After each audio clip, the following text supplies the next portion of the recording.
Ndio no mwari. Muri kudairere. Kana muchina matara mbe muchina matango manozi parura ndichivadambura. Watse ngoma inini ndinodzibata.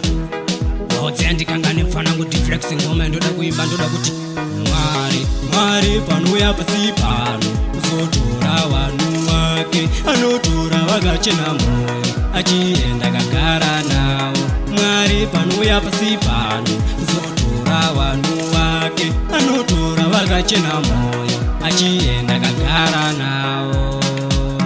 Mwari panouya pasi pano kuzotora vanhu vake anotora vakachena moyo achienda kagara navo. Ikoko kune ronyararo, ikoko kune mufaro, ikoko hakuna kuchema.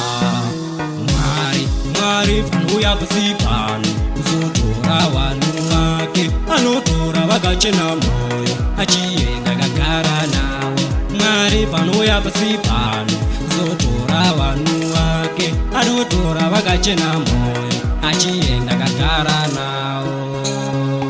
Mwari akaisa chiedza varipo vasingafariri chiedza vanofarira rima nekuti mabasa yavanobata ndiwo mabasa yakaipa.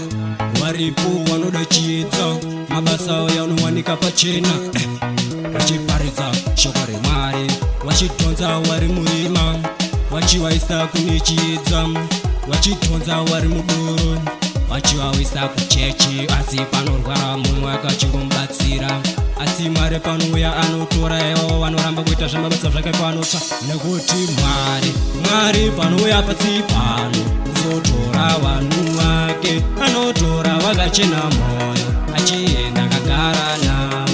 Mwari panouya pasi pano kuzotora vanhu vake anotora vakachena moyo achienda kagara navo.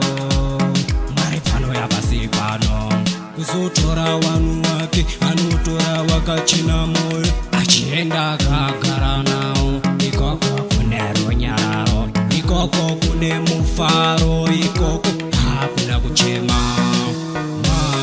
Mwari panouya pasi pano kuzotora vanhu vake anotora vakachena moyo achienda kagara navo. Mwari panouya pasi pano kuzotora vanhu vake anotora vakachena moyo achienda kagara navo.